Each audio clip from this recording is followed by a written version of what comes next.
Hey, Gutfoxx here. So, it is another one of those special videos, and this time it's extra special. Now, we not only have the, only guy I've had on the channel this whole year, CBrev. How you doing? Doing great, man. I think you're the only guy I've had on my channel too, so it's a good Wow. relationship. We're opening it up though. Yeah, We're gonna have we an open are. relationship today. Yeah. It's a mutual open relationship. Those I'm always all work for out. it. Gunsky, how you doing? I'm doing good. Been a good day. Now, I did technically play you earlier this year, so you have been on the channel, kind of. But we didn't actually get your voice, your video on it. So, welcome back, I guess. Do you want to tell the people how that video, how that game went? Oh, it was fun. Gunsky, you talked a lot of trash. You were a big trash talker. I mean, I don't know what it is. On lower difficulties, I basically play the same as if it's higher in terms of average, right? So I don't get any better on lower difficulties. I don't know what that is. It's like Mario Kart evening you out when you're in first place, huh? I don't think it's like that. I do think there's a difference between, like, say, if, like, in BR, right, you have the All-Star Warriors. In my head, I see them as that, where they will whoop the shit out of me on All-Star, but you bring them to Legend, no chance for them. So I don't know what that is. But yeah, in theory, I think you're just on tuning your low head. difficulties, I should be way better. When I get to a World Series and then play a bunch of Legend games, my averages don't really fluctuate. Yeah, like you acclimate a little bit better. Is that why I'm trash on Legend? I just never play on it. So I definitely think people would that's be better a if big they part of it. play on it more. Yeah, it's hard to go up in difficulty, but that's not what we're here for. But I will say that does play into a lot of lists. Did you, like, for example, Brev and McGunski? You guys both play a lot more higher difficulty games. I'm more like, I hate playing on Legends, so I'll avoid ranked seasons. Like, I like Hall of Fame's my favorite difficulty.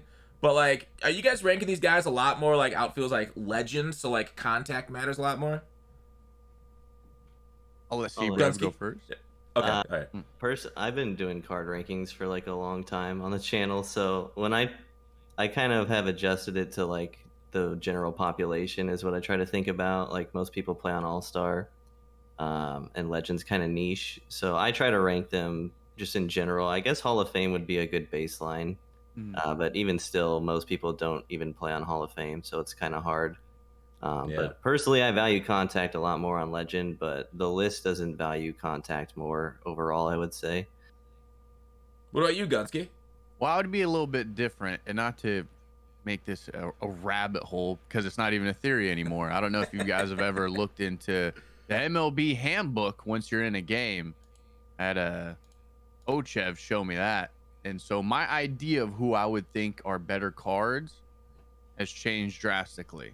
Ooh, a mystery. And it makes more can't sense, wait. because there would be certain cards where I go, wow, I wonder why it is they play so much better than a card that in, say, years past shouldn't be that great. But for me, they're lights out, and I couldn't figure out why. And then you look at what they say that vision and what contact to power ratio does. It's very interesting. Yeah, swing tendency is a huge deal too. Yeah, I don't know where you find the swing tendencies though, so I have no idea. You find it either in the roster control. I can show it for people that are watching. You guys won't be able to see this because you guys aren't seeing this part of the share screen. But if you go out to like the main menu, you can either do it two ways. This way is going through the roster control. Go to the roster control and like just click on any of the players, player movement, and then just click onto their card. And then it'll show hitter tendency. So I'm on Trevor Story right now. He's extreme pull. Otherwise, in game, if you pause during at bat, in like the lower right corner, it'll show what kind of tendency they have too. Okay. And off the top of your head, because this may answer it then, does Mookie Betts have extreme pull? Yeah. Yeah? 100%. Well, that's why certain things about him suck. I'm disappointed. I'm disappointed that Gunsky doesn't watch my YouTube videos. I did something like this in April. Well, I never know where to find tendencies. That's the thing. Like, people have been talking about it, and I'm like, well, I mean, I look at the card, I don't see shit. I'm pretty much a Neanderthal when it comes to the game. I go, I like card, I hit card, I do well, good. Hey, and it works out for you, man. Like big, top 10 player in the world. So like, I don't know. Anyways, I had a point, but then I lost. Let's just get to the list. All right, Gunsky, you go first. Who's your number 10 outfielder, or any honorable mentions too? Well, if we're gonna go with honorable mentions first, and again, there's definitely a name in here that I would have never put there. Number 1 in the honorable mentions, Nick Swisher, the 95. Oh, I like it. I that's a great one. Surprisingly, he actually made my list. He made my top 10. Because of the switch hitter, because of that utility. Yeah, he's not necessarily going to be that great in the outfield due to the lack of speed, but I mean, he's really not much different than Jason Dominguez when you really break it down in the hitting department, right? But I rate, well, we'll get to him later. Number 2 in the honorable mentions would be GA, Garrett Anderson. There is going to be a little bit of an Angels bias, but he's pretty cracked. They made him really good this year. Not only is he going to have more power versus left, but he's got the high contact. He's going to have decent power. He always has a decent swing. I think he deserves to get at least an honorable mention because I think he's relatively slept on. And then the last of the honorable mentions is going to be Nick Castellanos. I don't think you need to say much about him. I mean, he's what people would view as the traditional meta, right? Not necessarily going to be great in the field, but dude's going to swing it, so might as well put him in. Gotcha. CBrev, did you prep any honorable mentions? One honorable mention, and it's 96 frame mill. Ooh. Barely out of my top 10. Definitely value offense a bit more in my corner outfield this year than I have in past years. We've talked about that before on some of these videos, but as long as I have a decent defender in center, I think I can get away with, pretty average defense in the corners. And brand mail hitting wise is insane. Also has dead red quirk, so he's my honorable mention. How much do you put into quirks right now? I put quite a bit into quirks. Ironically, only one of my top 5 has quirks, but maybe I don't then. I don't know. Objectively, I don't, I guess, now that I look at it. Yeah. The thing about quirks is, like, they're great, but I feel like as we get closer to, like, 125, how are you going to get, like, more power, more contact than 125? Does the quirk really help it still over 125? For contact, it does. I actually tested it 2 years ago and made a video on it. You can't really test power because it happens after contact, but yeah, the PCI does get bigger than someone with 125 contact if the quirks are on. That's huge. I did not realize that. That's blowing my mind right now. All right. So Gunsky, who's your number 10? Number 10 for me, you're gonna hate me for this one, but it's Roberto Clemente. He's all the way at number 10. Oh, you think it's too low? Mm-hmm. I mean, not for me, but I know you like the Pirates, so I feel like it may be a little too low in your eyes. So the reason, okay, so spoiler alert, I have him high on my list, is like I haven't really enjoyed his card. He feels like, they call MLB Show 22 like the lineout simulator, and I feel like he's right in that dead zone of power where I feel like sometimes I do get a little too many like lineouts on perfects that might have gone over the head with higher power. But like being on Legend, really the 125, because me, lower difficulty, more of a fan of it and play on it more, like events and whatnot, BR whatnot. But I feel like, I don't know, everybody been telling me all year how great Roberto Clemente is, and I'm like, God dang, I don't see it. What? He was a lineout machine for me, but yeah, I do think it's important to point out why this would be happening for him, as opposed to let's say you have a Miguel Sano card and he has lower contact, but he has, technically speaking, these same powers Clemente. Why is it that when you square it up with Sano, it's a 500-foot shot, but when you square it up with Clemente, even though he's got the same power, why is he swinging a noodle? It has nothing to do with the swing either. It has everything to do with what's in that handbook. That what they don't say in their streams, and what they also would be contradicting in their streams with vision, because it plays a different role too. If you look at that handbook, I think it's a good thing to enter at some point in this video to describe why certain cards really play so much worse than what you would even think. Because to be fair, what's his name? Katel Marte, same thing as Clemente. swings a noodle. Doesn't mean, he won't get a hold of it from time to time and he will blast it. Clemente will do that randomly too, but he lines out a lot more than he hits the nukes. Yeah. And again, if you take a look at the handbook, it describes exactly why that's happening. Because it's more of a contact versus power. Now, Brev, have you seen the same thing with the high contact, more lining out guys? Yeah, and Gunsky mentioned Mookie earlier. He lines out a ton. Yeah, and Fox, you brought it up last video too, but the guy's right around 80, like 75, 80 power or low 80s. Just always find the glove in the outfield. Like, you're only getting extra base hits if you don't hit it right at somebody. So it just is an awkward level of power, I think. Yeah, you would think it could dong some, because like when you look at like this game's designed for like 99 max ratings, but and so somebody with I have a parallel 5 86 90 power, you'd be like, oh my gosh, that's like one of the best power hitters in the game right there. But in this game, it doesn't feel that way at all with Clemente, and it is funny, but it does kind of describe it. All right, Brev, who do you got at number 10? All right, number 10, I have Alfonso Soriano. Oh, wow. Okay, let me jump in here. I got the same one at number 10. Nice. You go. Yeah. So Soriano, for me personally, has played way better this year than he has last year. I don't know what they did. If it's just the higher contact right might be a factor. His splits are a lot more usable this year, attribute-wise. But he's been playing out of his mind, and you can't actually play him as a pure center fielder, which is kind of nice because you don't really think of him as one, but he's got good enough speed and good enough fielding to play center. So like incredible. Yeah. I think he is definitely worthy of the top 10. And for some reason, I've been able to turn on those inside pitches a lot better this year. It's probably just the contact rating, but who knows? No, he definitely has a faster swing. He doesn't have any quirks. Yeah, weird that they got like a faster swing this year with Soriano.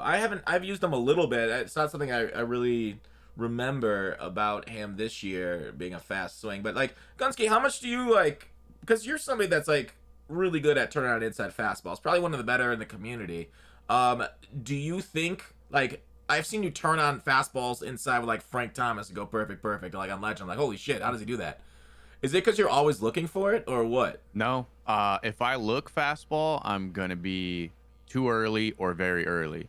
What I'm always looking for is more, if I'm hot, my idea is just to go back up the middle, because then I can adjust very quickly to outside sit a hair longer, inside be a little bit quicker. But if I'm not necessarily doing too well, I just sit off speed and look essentially to go the other way. Because if I sit there and look fastball, I'm not going to time it. I'm going to be way too early on it. So I have to basically look the other pitch to adjust to the fastest one. That's like superhuman reactions. Brev, how do you approach fastballs inside with like slow swingers like Thomas or something? Well, I'm not as cracked as Gunsky is. I pretty much have the exact opposite approach. Especially on Legend, I feel like I have to sit sinker in or I won't hit it. So yeah. It's a lot more guessing for me, and my averages career are significantly lower than Gunsky's are, and it's just I don't have the cracked at Fortnite mechanics, I guess. But yeah, for me personally, like especially right on right, left on left, like I gotta sit on it or I'm toast. So that leads to a lot of bad swings, but that's just kind of how Legend goes, and I think that's how some people really feel about Hall of Fame too. Like, first time you get to Hall of Fame, I think a lot of people can relate to that being the case. Yeah, I'm right there with you, Brev. If I'm not sitting inside, if I'm not looking for that inside sinker or fastball, and yeah, I'm toast at that like higher difficulty. So it's crazy to hear from Gunsky how he approaches the plate, and like he'll just react fastball, which is something that you don't really hear. Sit off speed, react fastball. Like the exact opposite of baseball terminology. People talk about pitching backwards, and McGunski literally hits backwards. Well, again, if I look fastball, that's also going to throw me off of any off-speed pitch. So that's going to look like it's not going to go well for me. And I don't know if it's like Weens was talking about something like where it's the pitcher in a way tips that they're throwing a fastball through like an animation right as that ball is being released. And in a way, I agree. You can, like, as soon as the pitch is thrown, I notice it right away. So that's why I'm like, I'll sit more off speed, because if I don't see that animation right, like instantly as the ball is thrown, I go, well, it's probably going to be off speed. So look for it to go the other way. And if I see that animation, I instantly in my head already get bricked to turn on something. So I think that's kind of why this year I've taken a different approach. And I forget what the terminology that he was giving it, but it's essentially I may have been picking up on that same thing, but wasn't realizing that it was necessarily a mechanic. I was like, damn, I'm just seeing the fastball really well this year. Do you like? It'd be an interesting video if like you had a side by side picture of those couple frames, guy throwing a fastball, guy throwing whatever, and it's an anime. It's like, is it the ball or is it like their body or what? Again, if I'm using what he says, I don't necessarily see what he's talking about. It's basically right as they're releasing a pitch, in his terms, would be that their arm is coming through faster, that everything about how they're pitching is going to be a little bit quicker than an off-speed pitch, even their windup, if I'm not misquoting here. So I hear that, and when I started looking for that, I went, I don't see it that way. But what I always see and what I was picking up on is the arm just flies through faster. So when the ball's being released, you notice the arm going faster. And then off speed, it's like they're pulling back, right? You shouldn't be doing that in real life, but in the game, it looks like they're holding back. Wild. I've noticed something similar over the years with batting stances and loads too. Specifically, the first time that it really was like mind-blowing was with Joey Votto. He had that card last year right at release that had like an older stance, I think, from like his earlier years. Anyway, he loads super early in that batting stance, and he would actually load faster or slower based on if it was a fastball or off-speed pitch. So you could literally, the pitcher would be tipping his pitches based on how quickly Votto would raise his leg in his load. Yeah, that's broken. I'd never even heard of that, but what? Yeah. Well, also the thing is, like, for people that use strike zone, that's almost useless now. Is it worth, like, if that's a tip, would you guys switch your pitch or your hitting view? I mean, if I could get a full lineup of cards like that, yeah, I would move it. Because at that point, yeah, I won't be able to see the ball as well, but why do you need to see it that well when you already know what pitch is coming every time? Like, just sit closer to your monitor, bro. Go an inch from the monitor. You'll be it's the same thing. It's now strike zone. Yeah. Wow, that's crazy. That. That's actually Strike really zone wild. VR. Yeah. I've heard of some issues with that. Like, obviously the tipping pitches thing we had with what's his name last year with the Sidewinder, but they smoothed it out. But like, yeah, the load and the pitcher tipping it, that's kind of insane in my opinion. Very interesting. I'll have to look more into that. All right, number 9 on your list, Gunsky. What do we like? 15 minutes plus into this, and we're at number 9. Number 9 would be Yordan Alvarez, the 97 Player of the Month. Ooh. Simply because okay. at a certain point, I agree with CBrev. I'm not. If you're a corner outfielder, your defense isn't going to matter anywhere near as much to me. Center field is who makes up for the lack of. And Yordan Alvarez, I mean, he's going to absolutely murder righties. And against lefties, I do think his power, even though it's only, it would be 92 or something like 92, that. Yeah. He plays well above it. Why? He has first pitch hitter as a quirk, breaking ball hitter. And I do notice with these live series quirks, if you have breaking ball hitter or dead red, I think it's called for the fastball. Yep. They do hit that pitch better.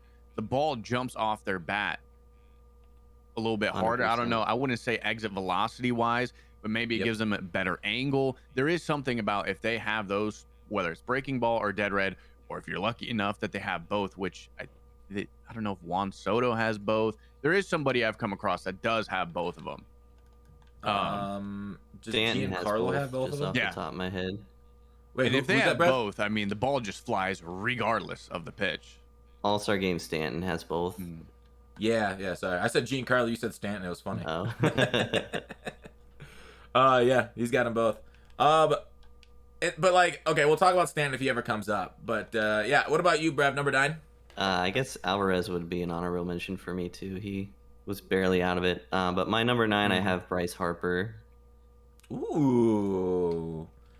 He's got quirks too, don't he? Yeah. Good ones. He's got dead red, I think. And I know you love Harper, Fox. Yeah, I do. He's probably higher on your list. He's not, but yes, no. I love him.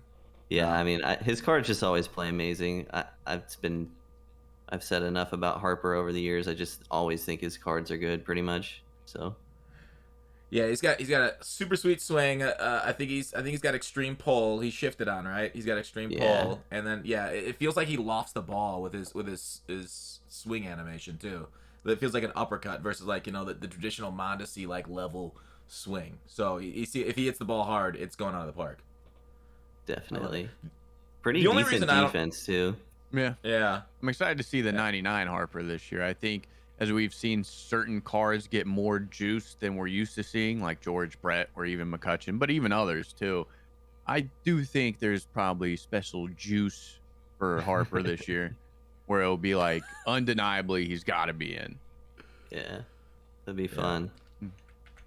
My number 9 went to Nick Swisher due to the switch hitting. Like I don't know why this year more than ever for me, but I've always kind of enjoyed switch hitters. I just don't like I like breaking balls coming into me versus going away. And so like he was an honorable mention for Gunski, but like lack of quirks, which sucks. But overall passable defense, and we kind of talked about him in the honorable mention section. And that's all I want to say about that is like I feel like having a lineup, if you had a lineup full of switch hitters, you're going to make the pitcher really uncomfortable, and he kind of adds to that number. So I like him at number 9.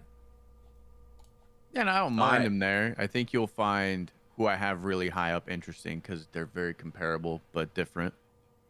Yeah. Well, then who you got number 8? Number 8 is going to be Stanton, the 99. Nice. I'm not necessarily the biggest fan of his swing this year, but again, what I was mentioning was he quirks. And knowing now that he has both dead red and breaking ball, it would explain why, even though I hate his swing, at least if I can make contact with it, the ball jumps and it will fly. I don't necessarily think he gets a great launch angle, but even if he hits a line drive, it still finds a way to get over the outfielder's head just because of how hard he was able to hit it. And he did hit a lot of home runs when I tried him. I just thought his defense was really, really bad because of how slow he is. I feel like there is a threshold. Like, we can go with, like, bad defenders, but at 33 speed or 32 speed, I feel like that's below that threshold. Well, I was going to say, he's that low because it's too slow to ignore. You really need either a really high fly ball or something hit right at him. Anything in between that, it's getting down. And I feel like with the amount of, like, guys, and they're not going to hit, as many home runs as him, but he's 6'6". How's the 6'6" frame on Legend? I mean, so for him, it doesn't bother me as much as, say, somebody like Judge, because he's a little bit more crouched, so it's not as big as I'll call it a traditional 6'6". But Judge, who is more straight up, it's a wider zone to cover, and I feel like you definitely notice that with Randy Johnson when you're using him to pitch, but when he's at the plate, there is a difference between Stanton's box and Randy Johnson's, even though they're not too far apart in height, if at all. Well, Johnson's 6'10". Never mind, I'm going to go ahead and take that back. But there is 4 a inches. definite What are you even difference. telling the ladies? That's not that big of a difference. I said 8 inches. No big deal. That's within the standard deviation. But 6 Sigma. Yeah. Perfect. 6. Yeah. That's a really niche joke. Probably nobody's gonna get. But did you say 6 Sigma or Sugma? So it was a 6 Sigma joke, but then I brought in Sigma, like. Yeah, that part of it. I got you. Anyway. Yeah. Business school fun, huh? But okay, Giancarlo, it's a fine one, but yeah, I feel like 33 speed. Like, is there a threshold, Brev? Do you feel like you don't want an outfielder's speed below? Yeah, I mean, for this outfielders list, I left Stanton off just because of the speed.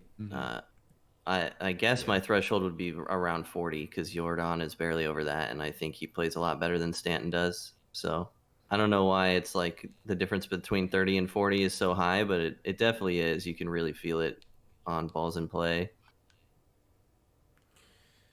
I get you. It's weird because, like, remember earlier this year we talked about Soto, and Soto's 52 speed, or I guess 50 speed, but I feel like he gets some of the worst jumps, even those reactions with 78 on this All-Star card. I don't know. Is there like something in the player's handbook about fielding too that I'm missing? Why Soto was such a bad one? I don't know. But there's definitely cards that get like, who's it last year? I think it might have been Trout, or somebody had obviously on paper a really good defensive card, even with good speed, and they always magically got a stupid animation when the ball was put in play.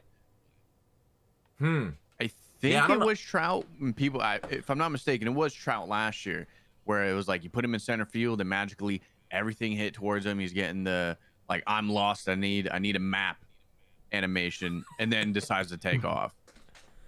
I know a few years ago Griffey had some issues in the outfield. Yeah, that was 19. He was like the worst defender in the whole game because he had like a special running animation, and then he would always get that stupid animation where they're running with their back turned and then they like flail at the ball at the last minute. You know what I'm talking about? I think I know which one. Yeah, that year was rough for Griffey. That's tough. Okay, I actually just used All-Star Game Julio with Parallel 1. I was playing last night on the alt, and he got that animation in center with a diamond shield, which was super frustrating because the ball got down. So I don't know. Maybe Julio is in that category, but I don't know why that happens sometimes. I hope not, because I kind of like, well, not his All-Star, his home run derby card in the outfield, and I expect that one to get bad animations, though. But, like, I've seen the ball bounce off, like, Clemente's glove trying to reach for 1-2 this year, so the ball bounced off finicky. Trout's glove in a tournament game this year for Weens, I think.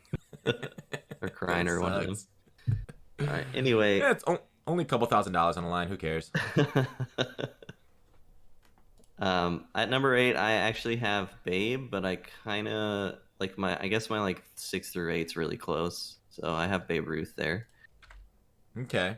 Do we want to speed it up and go 6 through 8 quick?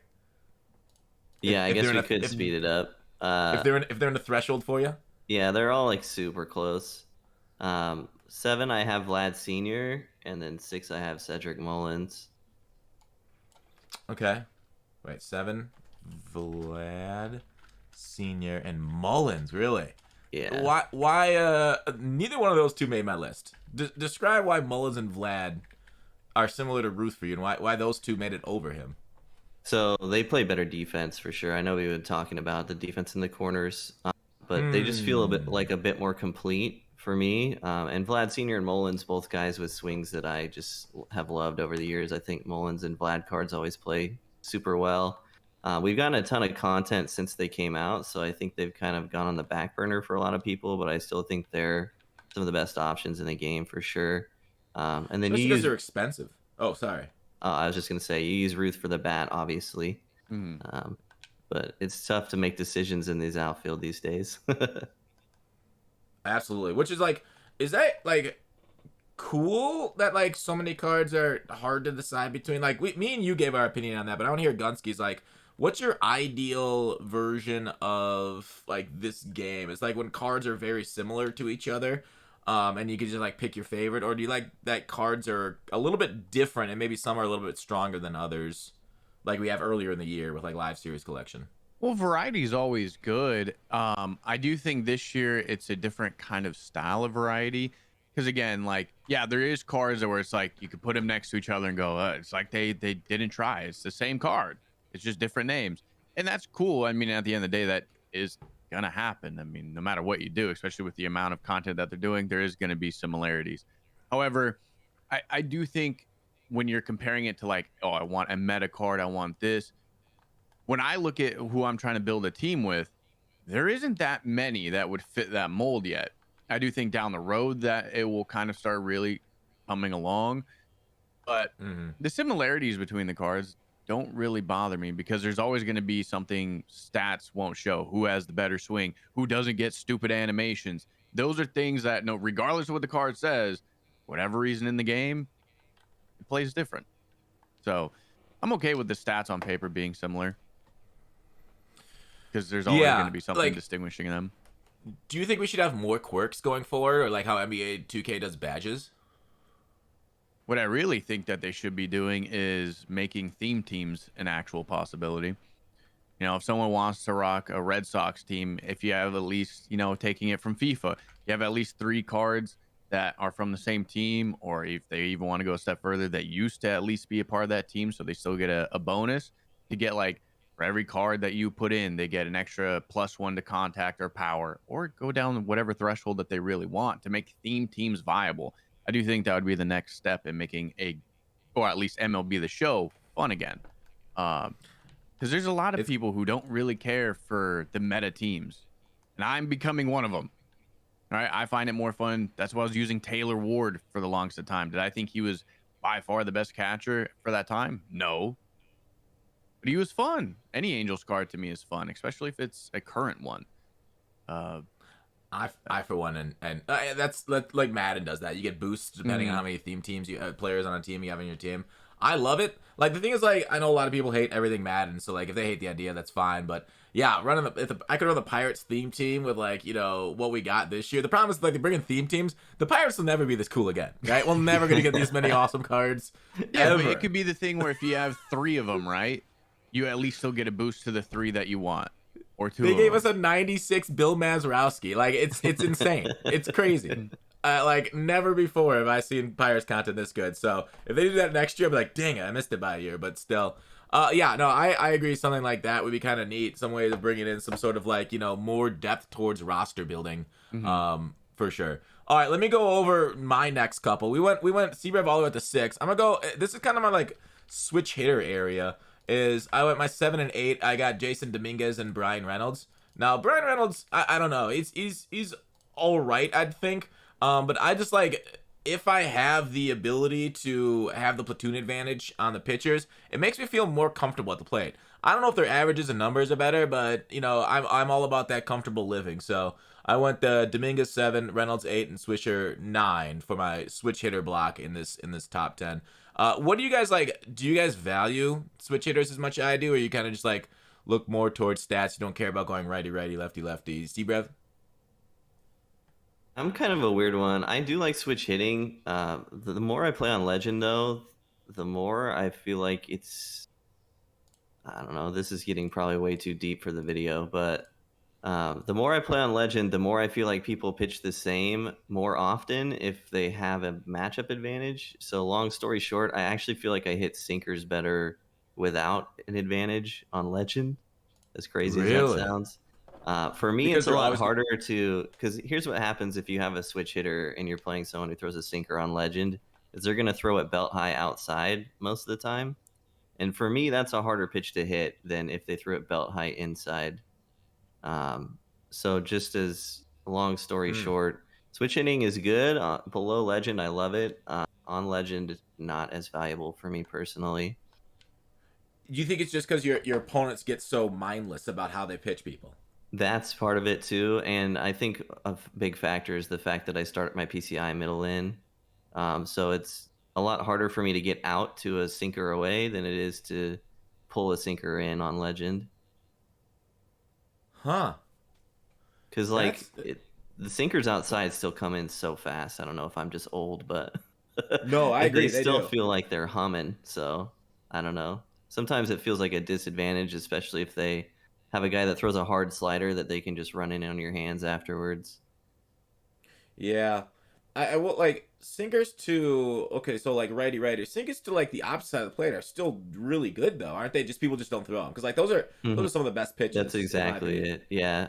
I don't know. People are just programmed to throw it inside instead of outside, especially with guys like Burns. You'll very rarely see an outside sinker to a righty with Burns. You're only seeing outside cutters. Yeah. Yeah. Wow. Exactly. That's some big brain shit right there. Gunsky, yeah, I mean, that's kind of how it goes in this game, though. Like, it's so subjective to you. Like, the best way to get better is to take people's advice on cards or whatever, you know, get a baseline, but then you have to go in and use the cards and figure out what works for you, because hitting on this game is hard. You have to just find your little area. Unless you're like some freak cyborg that sits off speed and just casually hits the 100 in. Yeah, right. Gunsky, how do you feel about that? About switch hitters? I mean, I definitely do like him, right? I use a creative player. He is a switch hitter. I do understand completely what CBrev's saying, because I've thought the same thing for the last 2 years. That's why last year everyone was like, well, why the hell is your team all righties? Because you're never going to change up how you're going to pitch to me. And I now have the advantage.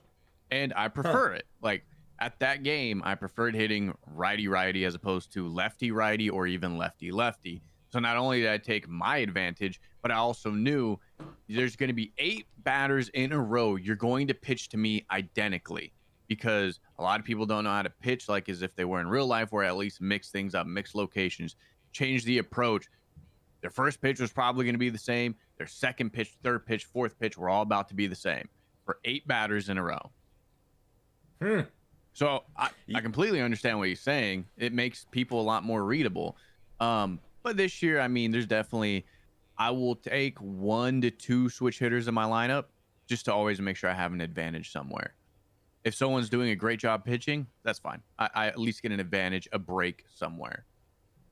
Yeah, the thing is, like, okay, so if they're pitching a righty, and then I have a guy like Juan Soto up, I'm like, man, this feels so good, I'm going to hit a home run. Whereas, like, righty, I'm just, like, looking to try and get a hit there some way. And, like, obviously turning and getting home runs are still there. But, yeah, it just feels like I'm more of an assassin lefty-righty than I feel like I'm just, like, a guy trying to get a base hit, trying to, like, you know, single for the poor right here because I'm so freaking mad. Man, that's some big brain shit, though. Like, people get really repetitive going to the same thing over, and that's why I thought like the all switch hitter lineup was so cool, was that they have to do the same thing except you're an opposite sided batter the whole lineup. So like they're also similar to what you're saying, Gunsky, but they're doing it to the, you know, platoon advantage side. Yeah. Huh. It's Wow. kind of All like, right, well, as a Madden analogy, like you set your base defense and then adjust off. That's how people play comp defense in Madden, right? It's kind of the same thing. Oh, yeah. Like you just set your lineup mostly righties and adjust off. I don't know. Because if somebody's only got 3 plays and they'll adapt the plays to what you're doing, they literally can't do anything if your defense is the same the whole time, because then you're seeing their same adjustments the whole time. Yeah. Much easier to get them to become repetitive. Yeah. All right, Gunsky, who do you get at 7? Well, I'll do 7 through 5 here just to be able to catch back up. But at number 7, it's going to be Cedric Mullins, the 97. Nice. I'm not necessarily the biggest fan of having many lefties this year, but Cedric Mullins definitely has one of those swings that righty, lefty, lefty doesn't bother me in the slightest.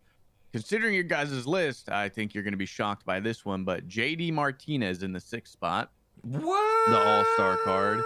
I do love that card. Yeah. I think he's incredible. Okay. He's one of the few cards that, if we're talking about the handbook, he does go against. Yes, he has higher contact and power in a wide margin, but the ball still just jumps off his bat.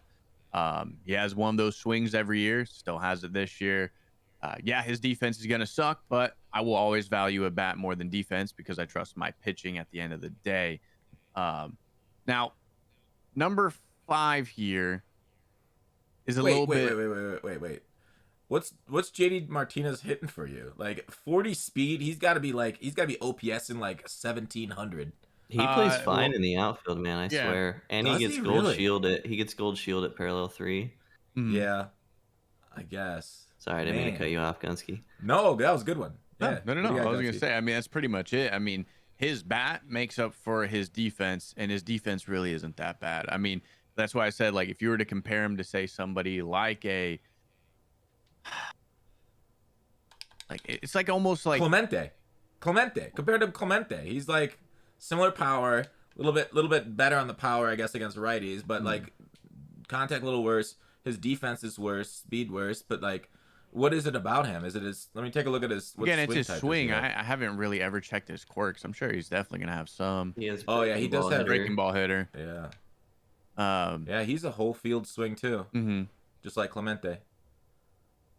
And I just think the ball jumps off his bat. Maybe it's on off-speed pitches. It's the guaranteed launch angle or something with the breaking ball hitter. But there is a clear difference. Even though, yes, you could compare him to Clemente, he don't line out like Clemente. I know that much. So it feels like he swings with a bit of an uppercut like Harper does.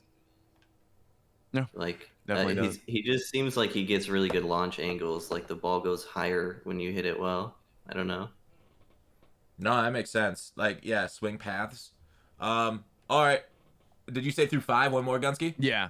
And this is where you could just put Babe Ruth for 5, but I did make a 5A, 5B here because it depends what is it you're after. 5A, Okay. if you're after just a good stick, it's Babe Ruth, right? You don't really care too much about defense. Again, you're going to put him out there. But if you want a little bit better of a mixture, 5, you would take Vlad Guerrero, senior. Ah. So you don't care about Vlad's lack of power lefty or anything like that because it's the opposite side? Nope, he still hits bombs off of him anyways. I mean, as a card we'll see later when we talk about infielders, there's certain cards where they could say they have 80 power and they play well above it. Kind of like what we just talked about with Clemente compared to JD Martinez. Some cards are just built different, even though they say they're the same. All right, Brad, who do you got at 5? All right, I have Jackie at 5, but it's kind of an awkward one because I feel like you're losing a lot of value not playing Jackie at 2nd, but just my opinion. But the card is a top 5 outfielder for sure, so I don't have a lot to say about Jackie. I think the card's awesome, but kind of awkward location to put on an outfield list. Yeah, I think Jackie's incredible too, and he only gets one of the outfield spots, which is a little rare. And you're right about him just being way better at second base. Because I don't know, the speed, does it show up in the outfield? Because I feel like the speed of second base shows up. Yeah, he plays great in the outfield. He gets good jumps too. Yeah, but yeah, I just he's gonna be at 2nd for me. So we keep comparing it to the same guy. Does he swing a better bat than Clemente? Yeah, I think so. He's got a bit more power too. I think, like a little bit more. Does he? It's a hair more. Clemente's 8. They're pretty much the same. Yeah. 86-90 at parallel 5 for Clemente. Robinson is 89-81 at 1. So it's pretty much the same, but flipped, splits wise. Interesting. Yeah, I don't know. I like Jackie cards more than Clemente cards, and I couldn't really tell you why. Something about that Clemente this year. They nerfed him somehow. We don't know why. We don't know how. They did it. They're evil. All right. 6 and 5 for me. I have exactly what you just said. Jackie at 6, and then 5. Funny enough, Roberto Clemente. Just like, I don't know, bias showing up. I don't want to talk anymore about it. And number 4, who do you got? Who do you got there, Gunsky? Number 4, it's gonna be Julio Rodriguez. Home run derby card, not that shitty all-star one. Absolutely not. Still salty from that meta, era. Huh? Give me that, because also in the outfield, speed is meta. I don't care what your fielding says. I don't care what your shield would be. I don't care what your reaction would claim it is. It's speed-based in the outfield. I mean, again, we've talked about it. There's players with great reaction, half-decent speed, and great fielding, but they magically don't get to the same amount of balls as, say, a J-Rod would get to. So his home run derby card is by far way better than his all-star one. Oh yeah, it's not even close. Mm-hmm. Like Gunsky, like okay, so speed it's weird with reactions. Like I think because the balls hang up in the air, I will agree with you. Because I don't like this year. If it's a line drive, you'd think reactions would matter more because it'd get down. Mm-hmm. But like, what's the distance? Do you feel like that speed will cover more ground than great reactions? Like if somebody with 99 reaction and fielding and say 64 speed, I think how much thresholds you'd be looking at, like that I can quickly come up with that I think of, would be if somebody has 99 speed, that would be the same type of style that I would look at. And they say they don't have that great of reaction, right? So 99 speed, not that great reaction. But you can have a card like Clemente where it's 99s across the board for all fielding categories. And he's got 77 speed. I will still think J-Rod covers more ground than Clemente, and I don't think it's close. Well, they spend more 100% time agree. sprinting than they spend reacting to the ball being hit, right? So that's why speed plays a bigger factor than reaction for me, I think. And it's funny you brought up J-Rod versus Clemente because that's the comparison I was going to make.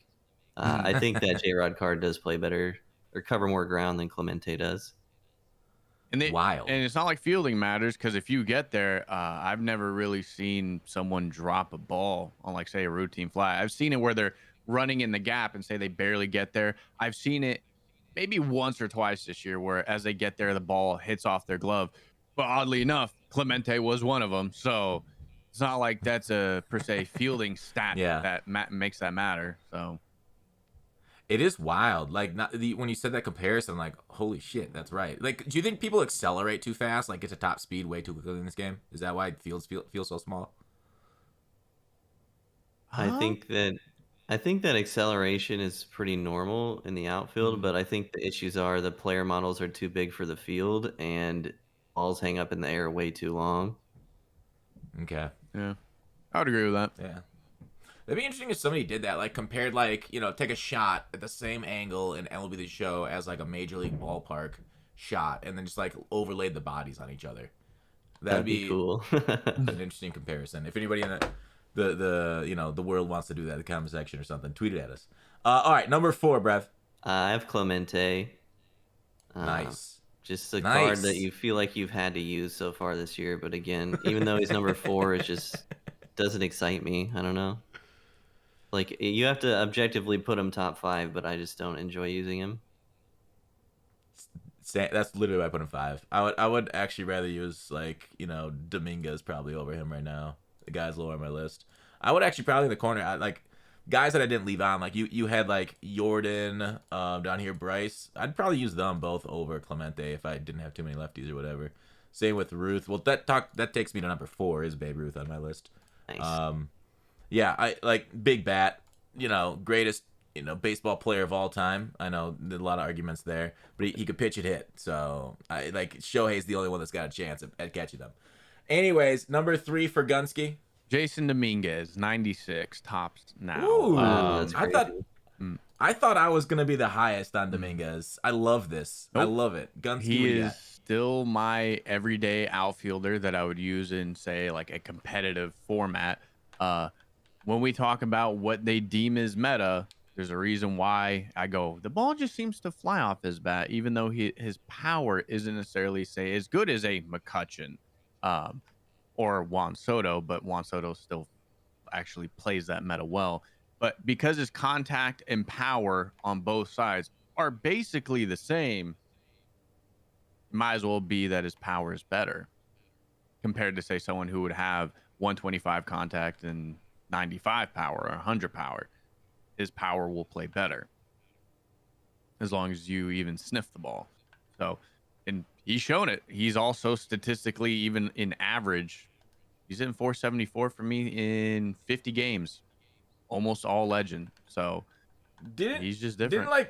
That's kind of insane, by the way. But like, did you just get off a big thing about going like a full righty lineup?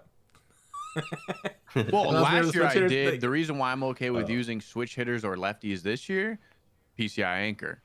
I know what my flaw was, so I'm able to cheat it. Well, what was your flaw? Like especially say lefty. I always wanted to predict that someone would throw me a sinker in, and so against people who didn't really know me, well, it worked, right? Like I agree with CBrev. People are very predictable, but once I've played somebody, and usually when you're really high rated, you play like the same 10 people more often than say somebody else, right? You're more likely going to keep running into the same just crackheads, the same individuals that always want to place really high. Okay, they have more of an understanding of my weakness, and they also would have a better understanding of what I'm maybe looking to do in certain situations. So I couldn't really cheat and take it away without getting absolutely destroyed by an off-speed pitch away. And so I would constantly back and forth, flip it around. Like, what am I going to target in this AB with my lefty? Now, well, I just PCI anchor the PCI middle in, and I could essentially now look off-speed because I have less time that I would need to react to something in. So it works. For me, it doesn't mean it worked for everybody, but that's what I've noticed. How many at-bats would you say you PCI anchor? Well, it's only with my lefties. So if I'm looking at my lineup where I have 2 switch hitters and 2 lefties, half my ABs then technically would be in PCI anchor, assuming they're on the left side of the plate. Because I don't care if it's lefty or lefty-righty. I just PCI anchor it middle in and take the advantage. Interesting. Because Brad, you anchor every single at-bat, right? Yeah. Anchor outside. I might try to That's a good idea to like anchor differently, lefty, righty though. I might mess around with that. But yeah, I anchor middle out and then I start middle in. So then I can sit on like the sinker in, but if it's a pitch breaking away from me, I can let go of the stick and it drags outside by itself with the pitch. Then I can catch it again and try to pinpoint the location. Yeah, me, I don't anchor at all. I just I get out and yell at how bad the game is. You probably have more fun than both of us with that approach. All right, Brev, who you got? Who you got at 3? Number 3, I have Home Run Derby J-Rod.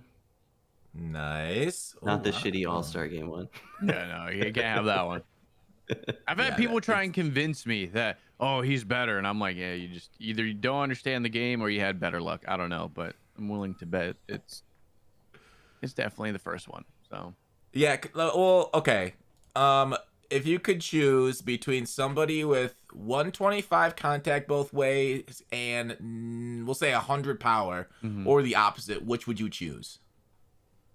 Well, the power one. After knowing what the meta would mean, give me the power. Yeah. See, I've been leaning contact for Legend games, but this is the first time I'm hearing about this cryptic McGunski stuff. So we're gonna be in the DMs after this, I think. Yeah, we could definitely do that. But what I will say is when people talk about, oh, he wasn't on it, right? The no touchies, right? Who does it keep happening with, right? There is a trend that is happening, and it is talked about in that handbook. If someone has more power, and we'll say significantly more power than contact, the game will give you a cheat, essentially. So as long as you're sniffing the ball, or in this case, we'll use their terminology, looking in the direction of it, it will fly. You have a higher chance of getting the no touchy reward with someone who's got really high power and not as good of contact, as opposed to flipping it where someone's got really good contact and not the greatest of power, but so we'll just say even 100 power. They will hit it more on a line drive path as opposed to someone with higher power. But also, even if you square it up, as opposed to not scoring it up with a power hitter, there's still going to be a drastic difference in what occurs. Yeah, I was literally just talking about that in my video. I actually recorded it today, but people are going to see that from 2 days ago. Was like, the bullshitness always seems to ramp up near the end of the year once we get the powers and stuff near 125, because it is like the bullshit factor, right? Like, you expect early in the year when a guy's like dominant for him to like be the bullshit because he's so like good, right? 125 power, you expect them to like kind of bail you out. But later in the year when everybody's got, 120 power, then everybody in your lineup's doing it like, okay, this game sucks now. So it's like, should they like, fix the game towards the late part of it to like make it not suck so much, because it's only designed to go to like 99, but like 125 guys are like cheat codes. And the thing about also to think about is the contact, like if you don't touch the ball, okay, the no touches like you talked about with 125 power but low contact though, that might, if it was higher, might be all completely swallowed by the PCI though. So it might be like, oh yeah, that was a good hit because the ball was inside the PCI at that point. So Brev talking about contact mattering more. This game's been a power focus for so long that contact, I don't know. It is. I am seeing a lot more people talk about that being important this year. Well, that was just for me on Legend. Like, I just, as a baseline thought process, was like, I just want the biggest PCI I can have. But now that I'm thinking about it more, I am noticing a trend. There's a guy on our infielder list that I have probably higher than he should be, that literally fits the mold perfectly for that. He hits the most no-touch PCI home runs of all time. So, and he is literally in that category of attributes. So, I'm actually kind of pissed. At the beginning of this video, I didn't say go check out the other tier list on your guys' channel. We're doing this for all 3 channels. I'm such a bad freaking YouTuber. So yeah, definitely check out Gunski's channel for the infielder, and then Brev's channel for the starting pitcher. But all right, my number 3 is a guy that swings a big bat, and it is going to be Juan Soto here, the home run derby card. Again, I don't really care that much about defense on the corners this year. And 125 power both ways, 111, 107 contact. I guess that's parallel too. 52 speed. Yeah, he's not a great fielder. You're gonna give some up that way, but you're getting it back with pure steel and sex appeal. Gunski, any number 2 for you, or any thoughts on Soto? Well, he would be my number 2, and not to continue to hound about the meta, but he's the perfect fit.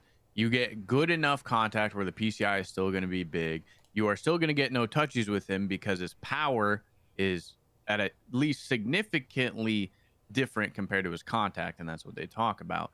And he's got quirks. He's got it all, except defense. Yeah. He don't have that. But at the plate, he's got it all. He's got what you would want. Do you play him in right or left, Gunsky? I play him in right.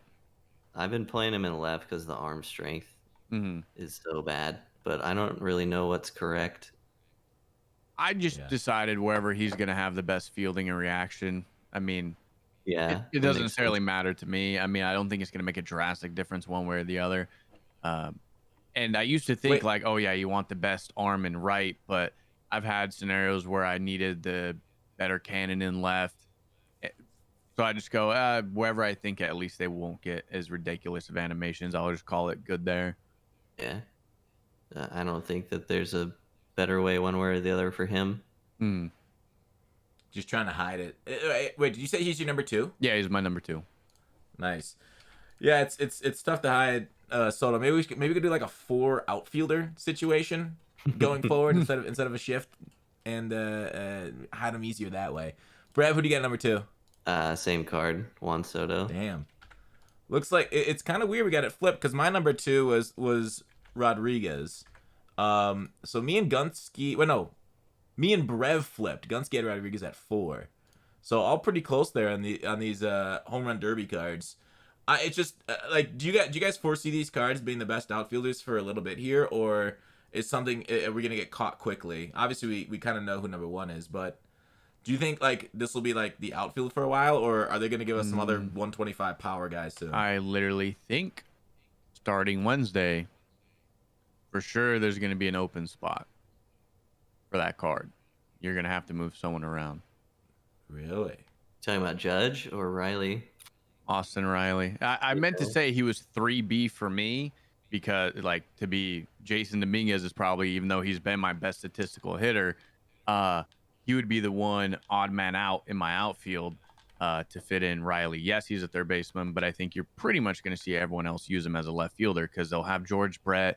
They'll have somebody else at third. Third's an easier position to fill in somebody with really good hitting numbers, whether good fielding or not, as opposed to, say, an outfielder. I do feel like it's kind of more stretched thin, and people would just opt to use him in left. Gotcha. Yeah. So number 1 though, I think I can predict it. The Pirate for us all. Yep. Yeah. McCutcheon. Just 5 I tool. think just to piggyback off what we were just talking about really quick, I think Soto is going to hang around for a long time, and I think J-Rod has the potential to as well.